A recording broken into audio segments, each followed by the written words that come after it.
The coffee was still hot when the world changed forever, Dr. Emma.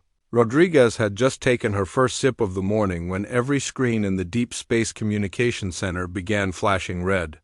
The quiet hum of computers suddenly erupted into a symphony of urgent beeps and alarms that made her nearly drop her mug. "What in the hell is happening?" she muttered, rushing to the main console where her colleague Tom was frantically typing commands. His face had gone pale, and sweat was already forming on his forehead despite the cool air conditioning. "Emma, you need to see this," Tom said without looking up from his keyboard. "We're receiving a transmission from deep space. It's not coming from any of our satellites or probes. The signal is massive, using frequencies we've never seen before, and it's being broadcast on every communication channel simultaneously." Emma set down her coffee and leaned over Tom's shoulder to look at the readings. The numbers on the screen made no sense. The power required to send a signal this strong across interstellar distances was beyond anything humanity had ever attempted. Where's it coming from? Best guess? Somewhere in the direction of Proxima Centauri, but the signal is so powerful it could be coming from much further out.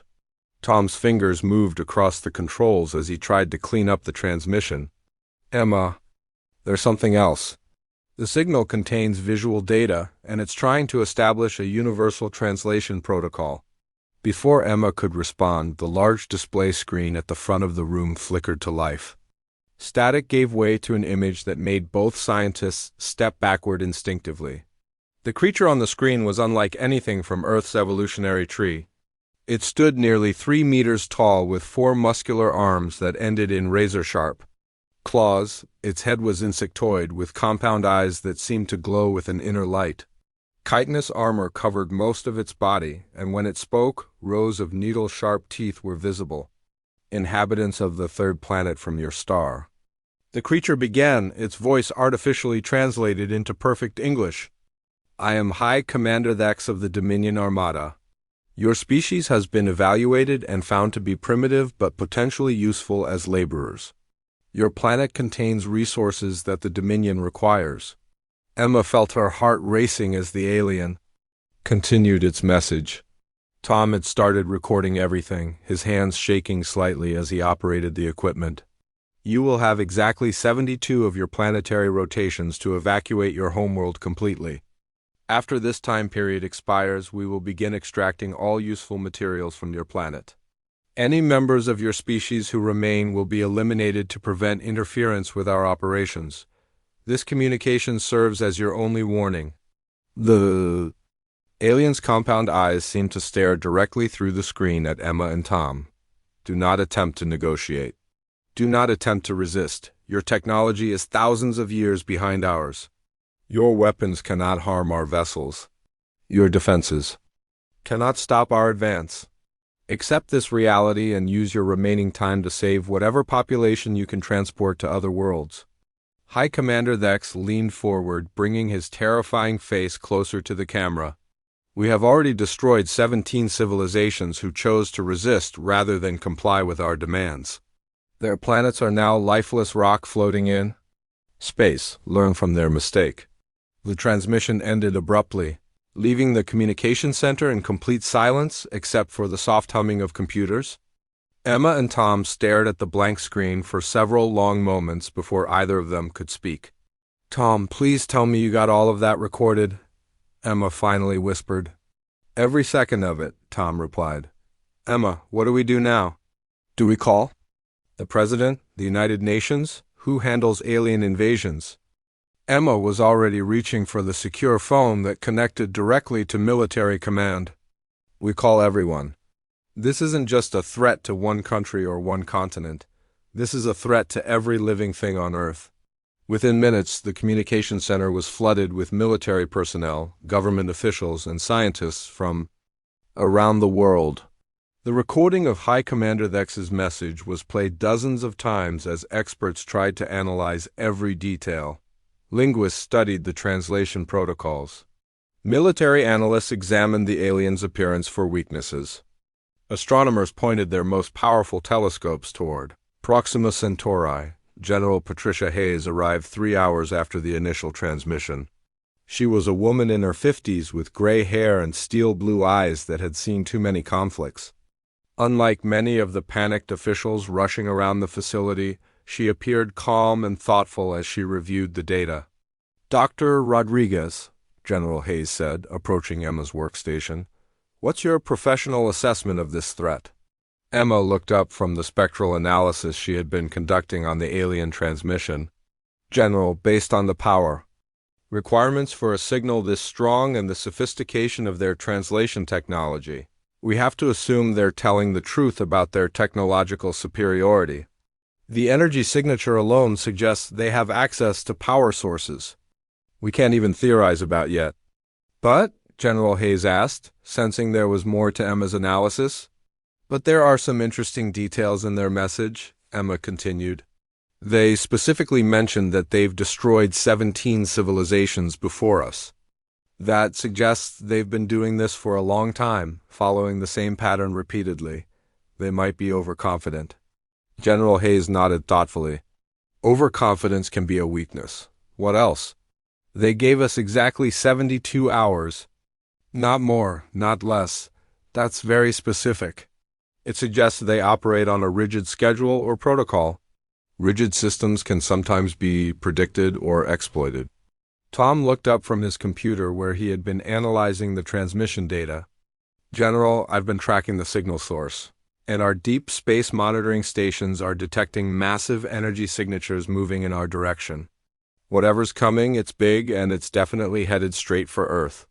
General Hayes turned to address the room full of officials and scientists. "Ladies and gentlemen, I know this situation seems hopeless, but humanity didn't survive ice ages, plagues, and world wars by giving up when things looked impossible. We have 72 hours to figure out how to deal with this threat."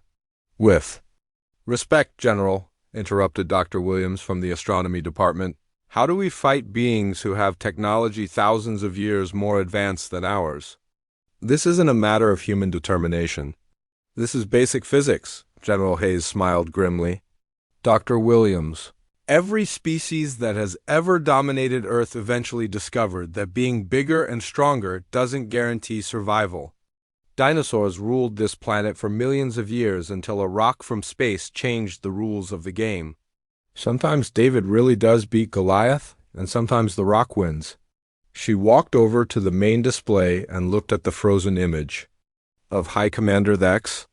"These aliens think they know everything about us based on their scans and observations, but they're about to learn something important about humanity. We don't just adapt to survive, we adapt to win." Ambassador Patricia Liu adjusted her blue silk dress one final time before stepping into the recording studio that had been hastily constructed aboard the International Space Station. The studio was small and cramped, but the view of Earth through the reinforced window behind her would serve as the perfect backdrop for humanity's response to the alien ultimatum. 20-4 hours had passed since High Commander Thex delivered his threat, and the world had not been idle. While panic gripped civilian populations across the globe, military installations and research facilities hummed with unprecedented activity. Scientists, engineers, and military strategists worked around the clock on projects that most people couldn't even imagine. "Ambassador Liu, we're ready when you are," said Director Michael Foster from behind the camera equipment. He was a thin man with nervous energy who had been pulled from his job directing diplomatic communications to handle what might be humanity's most important broadcast ever. Patricia nodded and took her position in front of the camera. She had spent years negotiating treaties and resolving international conflicts, but nothing in her experience had prepared her for this moment. She was about to respond to a threat from beings who could destroy entire planets, and she had to do it with words. "Broadcasting in 3, 2, 1, Director Foster announced, and the red recording light came on. Patricia smiled warmly at the camera, her expression calm and friendly despite the circumstances. "Greetings, High Commander Thex and the representatives of the Dominion Armada. My name is Patricia Liu, and I serve as ambassador for the United Earth Alliance. We have received your message and appreciate you taking the time to contact us." Her voice was steady and professional, carrying none of the fear that gripped most of humanity. We understand that you are interested in the resources of our solar system, and we recognize that your civilization has achieved remarkable technological advances. However, we must respectfully decline your offer to relocate our population." Patricia paused, her smile never wavering. Earth has been humanity's home for hundreds of thousands of years. We have formed deep emotional and cultural connections to our planet that go beyond simple survival needs. Our art, our literature, our music, and our dreams are all tied to this world in ways that would be difficult to explain to beings from a different evolutionary background. Behind the scenes, dozens of technicians monitored the broadcast as it was transmitted across multiple frequencies toward the approaching alien fleet. At the same time, other teams were implementing the second phase of humanity's response plan. However, Patricia continued, we recognize that first contact between different species can often lead to misunderstandings. Perhaps there has been some confusion about our capabilities or our intentions.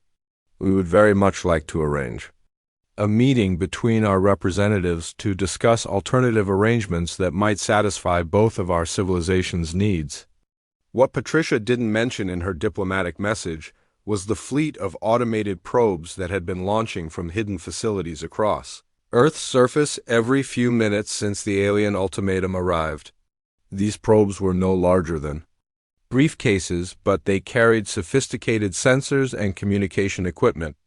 More importantly, they carried technology that had been developed in secret military research programs for decades. Dr. Emma Rodriguez watched the launch of the latest probe from her position in the Colorado Mountain Complex, a facility that officially didn't exist on any government records. Probe 77 is away and tracking normally, she reported to the command center. All systems are green. General Hayes stood nearby, monitoring multiple screens that showed the positions of the growing network of probes spreading throughout the solar system. How many more do we need to complete the grid pattern? At current launch rates, we'll have full coverage in 18 hours, Emma replied. The probes are designed to look like primitive scanning devices to anyone who detects them. They'll appear to be desperate attempts by a primitive civilization to gather information about the approaching threat. The beauty of the plan was its simplicity. Every advanced civilization that had ever encountered the Dominion Armada had tried to fight them with conventional weapons or flee in conventional spacecraft. None had tried what humanity was planning because no other species had developed the specific combination of technologies that made it possible. Meanwhile, aboard the flagship of the Dominion Armada, High Commander Thex reviewed the diplomatic transmission from Earth with amusement. His forearms gestured dismissively as the message played on the main screen of his command center. "General Crix," he said, addressing his second-in-command, "these humans are even more primitive than our initial scans suggested. They think they can negotiate with the Dominion." General Crix, whose exoskeleton was decorated with the bones of creatures from 17 different worlds, chittered with laughter. They speak of emotional connections to their planet as if such sentiments have any relevance to resource extraction. "Should we respond to their message, High Commander?" "No response is necessary," Vex replied. "Let them cling to their false hopes for the remaining time. When we begin planetary bombardment in 48 hours, they will understand the futility of their position." However, the Dominion sensors had detected the small probes launching from Earth, just as the human planners had intended. To the aliens, the probes appeared to be exactly what they seemed: desperate attempts by a technologically inferior species to gather intelligence about their approaching doom. "High Commander," reported Navigator Prime Vex from his position at the sensor array, "the humans are launching primitive scanning devices in our direction. Should we destroy them?" Vex considered the question briefly. "No, let them watch. When they see the true power of our armada up close, it will make their final defeat even more complete. Their scanning devices are too primitive to learn anything useful about our technology." Back on Earth, Patricia Liu was concluding her diplomatic message. "As a gesture of goodwill and to demonstrate our sincere desire for peaceful resolution, We have prepared a small gift that we believe representatives of your civilization will find interesting. We look forward to your response and to the possibility of establishing positive relations between our species." The transmission ended and Patricia stepped away from the camera. Director Foster immediately began the process of broadcasting the message toward the alien fleet on all available frequencies. "Ambassador," Foster said as he worked, "do you really think they'll respond to diplomatic overtures?" Patricia looked out the window at Earth below, where billions of people were going about their daily lives, most unaware of the true extent of the threat approaching their world. "No, Director, I don't think they will." "But that's not really the point of the message. Then what is the point?" Patricia smiled, and for the first time since the crisis began, her expression held a hint of something other than diplomatic courtesy. "The point is to make sure that when the history of this event is written, it will show that humanity tried every possible peaceful solution before we did what we had to do." Foster looked confused. "I don't understand." "What are we going to do?" "Something that has never been attempted before in the history of galactic warfare," Patricia replied. "We're going to teach these aliens that sometimes the most dangerous predator is the one that doesn't look threatening until it's too late." The probes continued launching throughout the day, each one taking its assigned position in a carefully calculated pattern that surrounded not just Earth, but the entire inner solar system. To anyone monitoring their activities, they appeared to be nothing more than desperate attempts by a doomed civilization to gather final information about their conquerors. But appearances, as the Dominion Armada was about to learn, could be very deceiving when dealing with humans. The emergency session of the United Nations had been moved to an underground bunker beneath Geneva, where world leaders gathered around a massive table that could withstand a direct nuclear strike. The air was thick with tension and the quiet hum of advanced electronics that kept the facility running even if the surface world was destroyed. President Anderson arrived last. Having flown directly from Washington aboard Air Force One, his face showed the strain of 36 hours without sleep, but his eyes were alert and focused. He took his seat at the head of the table and looked around at the assembled leaders of every major nation on Earth. "Ladies and gentlemen," he began, "we all know why we're here. In 36 hours, an alien armada will arrive at Earth with the intention of destroying our civilization and strip mining our planet. Dr. Rodriguez has requested this meeting to present what she calls a possible solution." "Doctor, the floor is yours." Dr. Emma Rodriguez stood and activated the holographic display system that filled the center of the room. Immediately, the space above the table was filled with complex mathematical equations, star charts, and three-dimensional models of spacecraft in formation.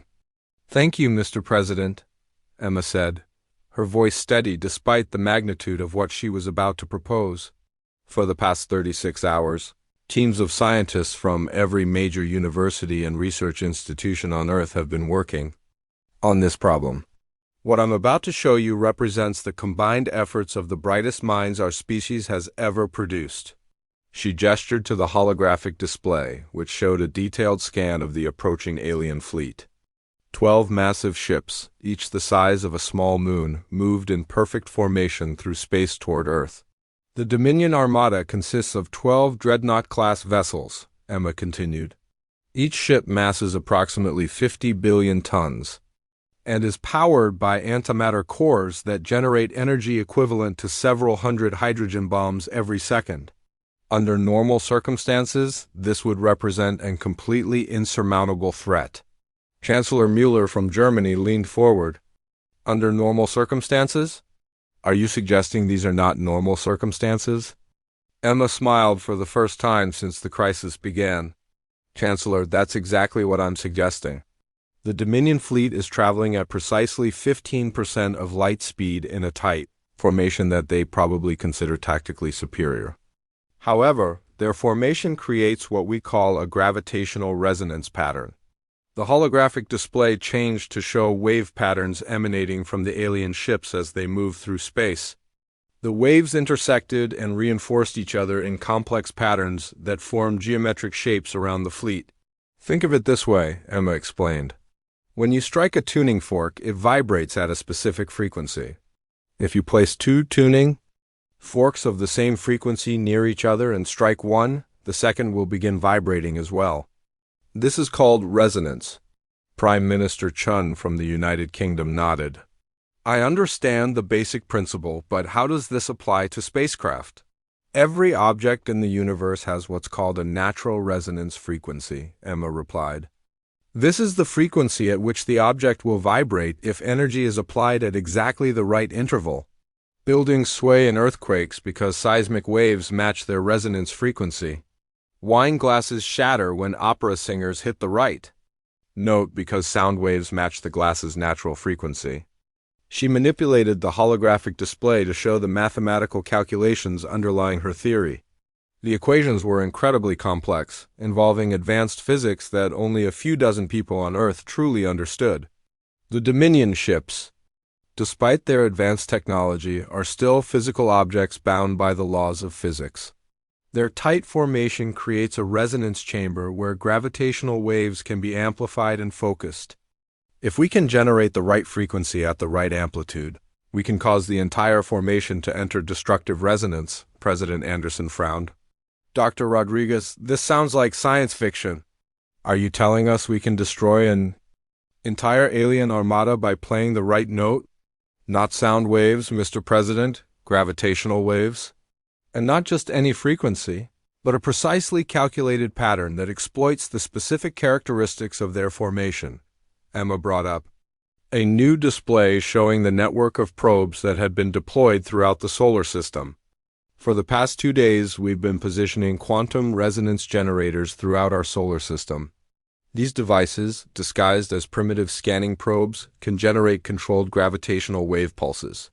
When activated simultaneously, they'll create a standing wave pattern that converges on the alien formation. Secretary General Williams raised her hand. Dr. Rodriguez, what exactly will happen to the aliens when this resonance effect occurs? Emma paused, choosing her words carefully. The resonance will cause the molecular bonds holding their ships together to oscillate beyond their structural limits. The effect will cascade throughout their entire formation simultaneously. Complete molecular dissolution will occur in approximately 0.3 seconds. The room fell silent as the world leaders absorbed the implications of what they were hearing. Finally, President Anderson spoke. Doctor, you're talking about completely destroying 12 ships and everyone aboard them. Millions of beings will die. Mr. President, Emma replied quietly, those beings came here with the intention of committing genocide against our entire species. They've already destroyed 17 other civilizations. This isn't murder. This is self-defense on a planetary scale. Chancellor Mueller asked the question everyone was thinking. What are the chances that this plan will actually work? Emma looked around the room at the faces of the world's most powerful leaders. Based on our calculations and computer simulations, there's an 87% probability of complete success, a 12% chance of partial success, which would disable most of their fleet but not destroy it completely, and a 1% chance of complete failure. And if it fails completely? President Anderson asked. Then in 36 hours, the human race will cease to exist, and this conversation will have been pointless anyway, Emma replied bluntly. Prime Minister Singh from India leaned back in his chair. Dr. Rodriguez, assuming your plan works, what happens afterward? Won't other alien civilizations see this as an act of aggression? Emma activated a final display showing communication frequencies and diplomatic protocols. We've prepared a comprehensive first contact package that will be broadcast to every known civilization in the galaxy, immediately after the defensive action is completed. The message will explain that we acted purely in self-defense and that we remain open to peaceful contact and diplomatic relations.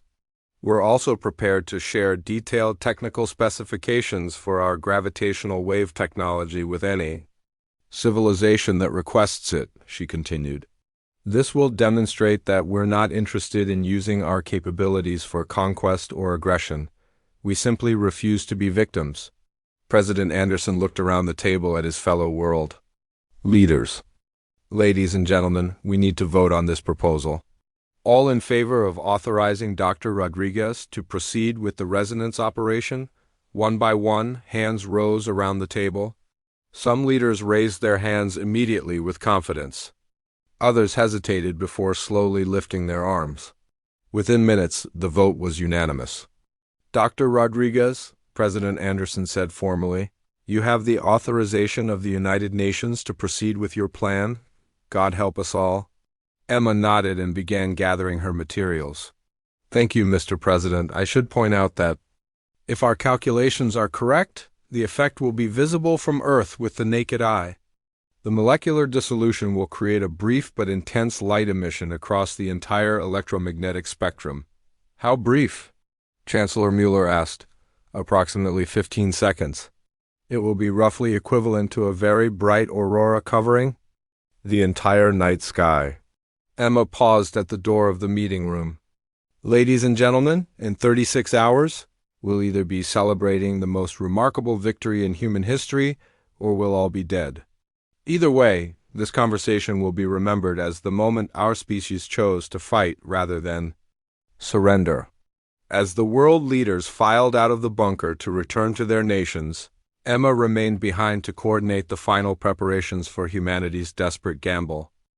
High Commander Vex stood in the observation deck of his flagship, watching through the reinforced viewing port as his armada dropped out of hyperspace at the edge of the solar system. The 12 massive dreadnoughts moved in perfect formation, their hulls gleaming with the reflected light of the yellow star that warmed the primitive world they had come to claim. The sight never failed to fill him with satisfaction. Each ship in his fleet was a masterpiece of Dominion engineering, capable of reducing entire planets to molten slag within hours. The formations his fleet used had been perfected over thousands of years and hundreds of conquests. No force in the known galaxy could stand against the combined might of a Dominion armada. Navigation reports we have achieved optimal assault position, announced General Crix from behind him. All ships are reporting full combat readiness. Planetary bombardment systems are charged and targeting the major population centers. Vex nodded approvingly. Excellent. Begin the preliminary bombardment. Target their largest cities first. Let them see the futility of resistance before we proceed with full-scale resource extraction. But as his weapons officer reached for the firing controls, something strange began to happen. The space around the Dominion fleet started to shimmer with an almost invisible distortion, like heat waves rising from hot pavement on a summer day. The effect was subtle at first, barely noticeable except to the most sensitive instruments. Hi, Commander, called out sensor operator Vex from his station. I'm detecting unusual energy readings throughout this solar system. The patterns appear to be artificial, but I cannot identify the source. Vex turned away from the viewing port, his compound eyes focusing on the sensor displays. Explain. The energy signatures are coming from those primitive scanning devices. The humans deployed over the past 2 days, Vex replied, his voice becoming increasingly concerned. But High Commander, the power levels we're detecting are impossible. These devices should not be capable of generating energy emissions of this magnitude. Before Vex could respond, the shimmering effect around his fleet intensified dramatically. What had been barely visible distortions now became waves of visible energy that rippled through space like water. The waves were moving in complex patterns, intersecting and reinforcing each other in ways that seemed to follow some vast mathematical design. All ships report increasing gravitational anomalies.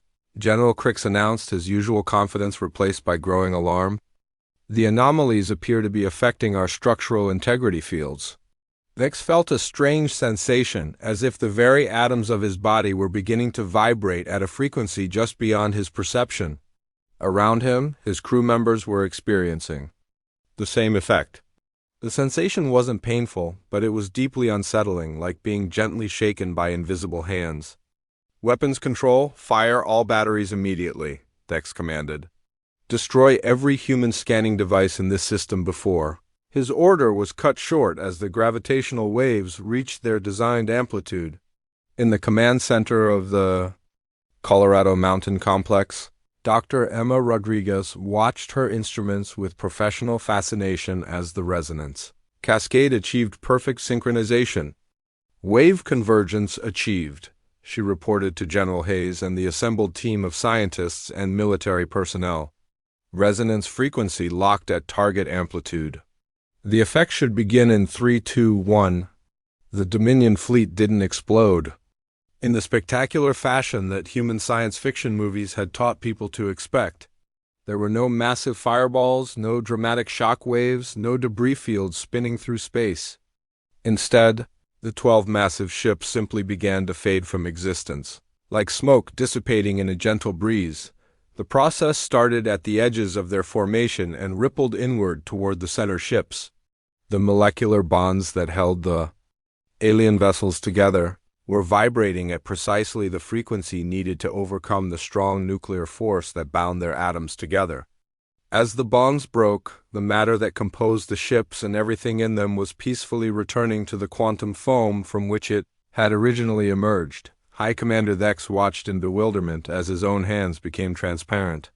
He felt no pain, no fear, only a profound confusion as he tried to understand what was happening to him and his fleet. His last thought before consciousness faded was a grudging respect for the species he had underestimated on Earth. The effect was visible as Dr. Rodriguez had predicted. The molecular dissolution of the alien fleet created an intense emission of light across the entire electromagnetic spectrum. For 15 seconds, the night sky was illuminated by dancing curtains of blue and green light that could be seen from every part of the planet. Civilians who witnessed the aurora had no idea they were watching the destruction of an alien armada. To them, it was simply a beautiful and unexplained light show.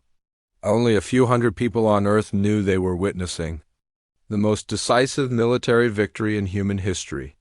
Resonance effect complete, Dr. Rodriguez announced to the command center. All gravitational wave generators are powering down to standby mode. Sensor sweeps confirm complete elimination of all hostile vessels. General Hayes allowed herself a moment of satisfaction before turning to the communications team. Signal Ambassador Liu, it's time for Phase 2 of our response. Within minutes, Ambassador Liu was once again standing in the hastily constructed studio aboard the International Space Station. This time, however, her message would be broadcast not just to the now non-existent Dominion fleet, but to every known civilization in the galaxy simultaneously. To all members of the galactic community, she began, her expression showing just the right combination of regret and determination. I am Ambassador Patricia Liu, representing the human species of Earth. We wish to formally report an incident that occurred in our solar system 37 minutes ago. Her voice remained calm and diplomatic, but there was an underlying strength that hadn't been present in her previous message. Despite our best efforts to establish peaceful contact, the Dominion Armada commanded by High Commander Vex chose to proceed with their stated intention to commit genocide against our species and destroy our homeworld. Patricia paused, allowing her words to sink in for civilizations across the galaxy who were receiving the transmission. In response to this unprovoked act of aggression, we were forced to take defensive action. The entire Dominion fleet has been neutralized using a gravitational resonance weapon of our own design. She looked directly into the camera, and for a moment her diplomatic mask slipped just enough to reveal the steel underneath. We want to make it absolutely clear to the galactic community that Earth acted purely in self-defense. We had no desire for conflict and made every reasonable attempt to resolve the situation peacefully. However, she continued, her tone becoming warmer and more welcoming, this incident should not be seen as representative of humanity's intentions toward other species. We remain eager to establish positive diplomatic relations with all peaceful civilizations. We are particularly interested in cultural exchange, scientific collaboration, and trade agreements. Patricia smiled genuinely for the first time since the crisis began. As a gesture of goodwill, we are prepared to share the technical specifications of our gravitational wave technology with any civilization that wishes to develop purely defensive applications. We believe that every species has the right to defend itself against unprovoked aggression. The transmission concluded with detailed information about Earth's location, communication frequencies, and diplomatic protocols. Within hours, the message had been received by hundreds of civilizations across the galaxy, many of whom had lived in fear of the Dominion for centuries. In the weeks that followed, Earth's communication arrays were flooded with responses from across the galaxy. Some messages expressed gratitude for eliminating the Dominion threat. Others requested detailed information about the gravitational resonance technology. Many simply wanted to establish trade relationships with the species that had accomplished the impossible, but perhaps the most significant response came from the remnants of the Dominion Empire itself. Without their military fleet, the various species that made up the Dominion quickly dissolved their aggressive alliance and reformed as peaceful trading confederations. They sent Earth a formal apology for the actions of High Commander Thex and requested assistance in transitioning to sustainable resource extraction methods. Dr. Rodriguez, who had become something of a celebrity among galactic scientists, summed up the situation perfectly during a press conference at the United Nations. Sometimes the most effective way to end a conflict is to demonstrate that you have the capability to win it decisively, but the wisdom to use that capability only when absolutely necessary. The galaxy now knows that humans can be dangerous when threatened, but we prefer to be helpful when possible. The Great Assembly Hall of Nexus Station had never hosted an emergency session quite like this one.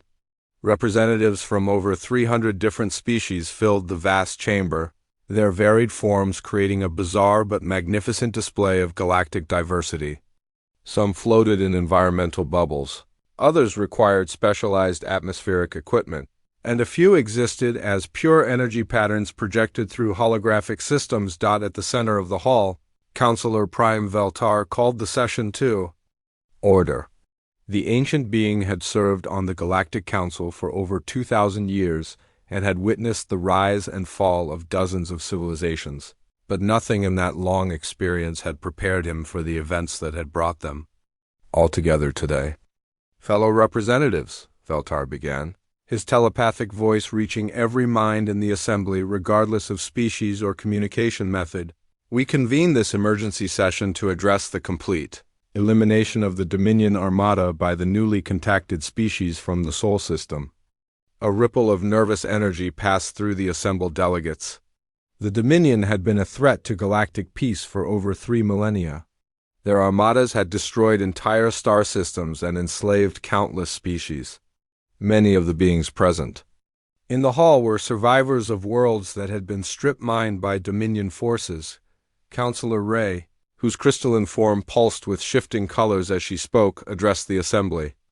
Our analysis teams have spent the past 6 months studying the quantum resonance patterns detected during the Sol incident. The level of precision required to execute such an attack represents a fundamental breakthrough in applied physics. She gestured to the holographic display that appeared above the center of the hall, showing complex wave patterns and mathematical equations.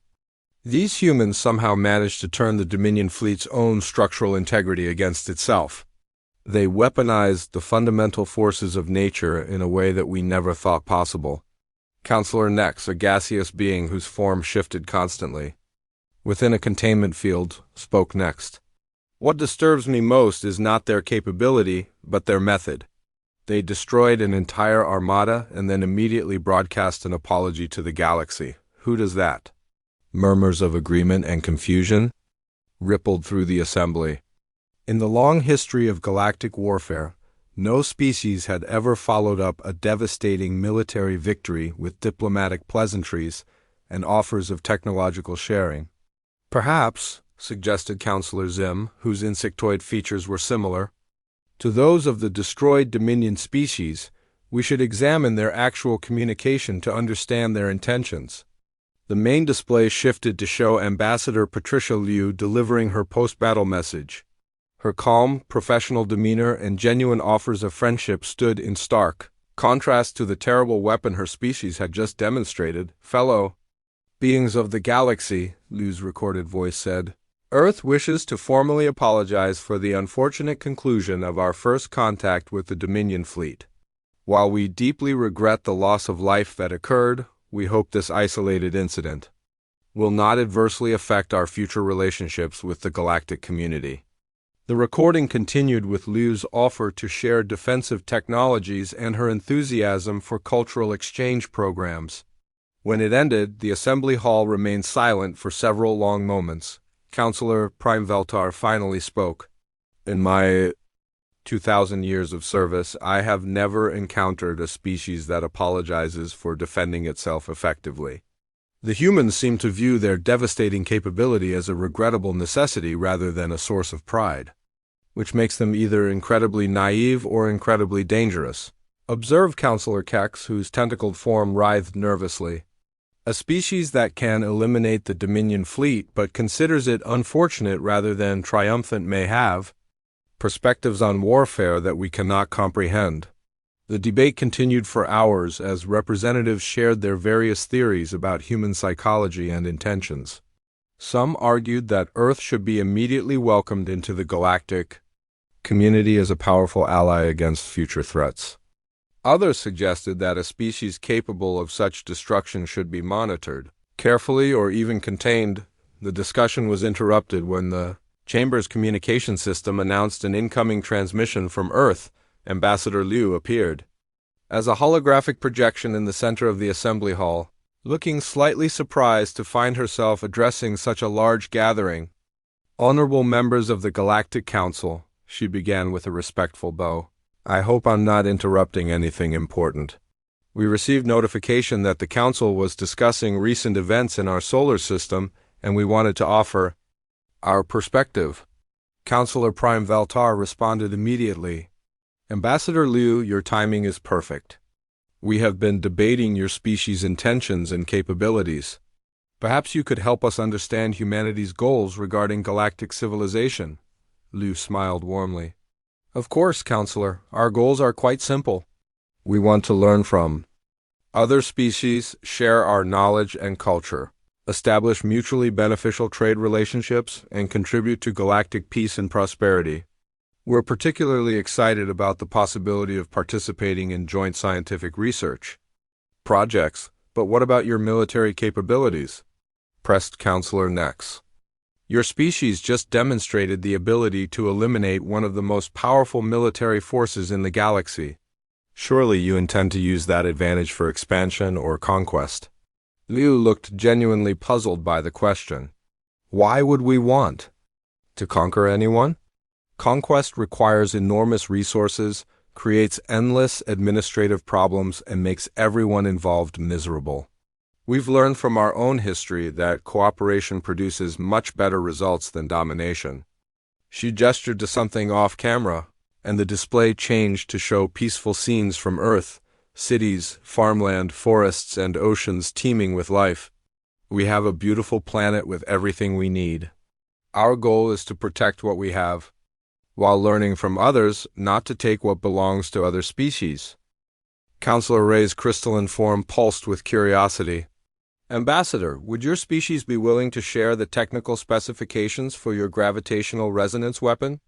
Such technology could revolutionize galactic defense capabilities. Absolutely, Liu replied without hesitation. We've already prepared comprehensive technical documentation that we're ready to transmit to any peaceful civilization that requests it. We believe every species has the right to defend itself against unprovoked aggression. The easy willingness to share such devastating technology sent another wave of surprise through the assembly. In galactic history, military advantages were closely guarded secrets that civilizations fought wars to protect. However, Liu continued, we do have one condition for sharing the technology. Any civilization that receives our defensive specifications must agree to use them only for defensive purposes and must promise to share the technology freely with other peaceful species. We want to ensure that no one can use our discoveries to become the next Dominion. Counselor Prime Veltar felt something he hadn't experienced in centuries: hope. Ambassador Liu, would your species be interested in formal membership in the Galactic Council? We would be honored. Liu replied immediately. Though I should warn you that humans can be quite opinionated during discussions. We tend to debate ideas vigorously before reaching consensus. After dealing with 3,000 years of dominion threats, Veltar responded with what passed for a smile among his species, I think we can handle spirited debate. The formal vote on Earth's membership was held 3 days later. The result was unanimous approval, making humanity the first species in Council history to be accepted without a lengthy probationary period. The speed of acceptance had less to do with human military capabilities than with their willingness to share those capabilities freely with others. Within weeks of joining the Council, Earth had established trade relationships with dozens of civilizations. Human coffee became incredibly popular among species with compatible biochemistry. Earth's music and art found enthusiastic audiences across the galaxy. Human agricultural techniques helped solve food shortage problems on several worlds. Most importantly, the gravitational resonance technology was shared freely as promised. Within a year, over 50 civilizations had built their own defensive networks based on human designs. The galaxy became safer for everyone as the threat of large-scale military conquest was effectively eliminated. Dr. Emma Rodriguez, now serving as Earth's chief science liaison to the Galactic Council, summarized the situation during a news conference on Luna Station.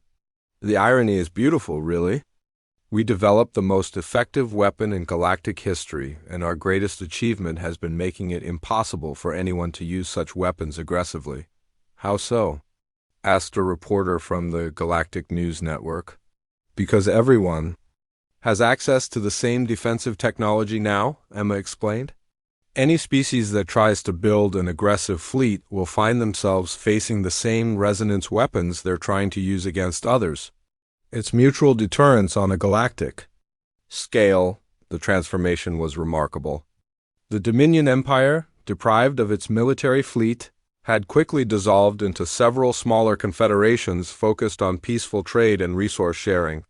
Former Dominion slave worlds were liberated and invited to join the expanded Galactic Council. Species that had hidden in remote star systems for millennia emerged to participate in galactic civilization again. Perhaps most surprisingly, many former Dominion species sent formal thank you messages to Earth. Without the constant pressure to support massive military fleets, they were free to pursue art, science, and philosophy for the first time in thousands of years. You know what the strangest part is? General Hayes remarked during a staff meeting at the Pentagon. We prepared for war and ended up creating peace instead. Ambassador Liu, who was participating in the meeting via holographic link from Nexus Station, nodded thoughtfully. I think that says something important about human nature, General. We're good at fighting when we have to, but we prefer building things to destroying them. So what happens now? Asked Dr. Rodriguez. We've solved the immediate threat, established galactic peace, and shared our technology. What's next for humanity? Liu smiled with genuine excitement. Now we get to do what humans do best. We explore, we learn, we create, and we help others do the same. The galaxy is full of wonders we've never imagined, and for the first time in galactic history, everyone is free to discover them together. The meeting ended with plans for humanity's first interstellar colony ship, not for conquest or expansion, but for a joint scientific expedition with 12 other species to explore previously unknown regions of the galaxy. It seemed fitting that Earth's entry into galactic civilization would be marked not by warfare, but by curiosity and cooperation. As Ambassador Liu liked to tell visiting dignitaries, humanity learned long ago that the best way to deal with a bully is to make it impossible for bullying to work. Sometimes the most effective weapon is one you never have to use.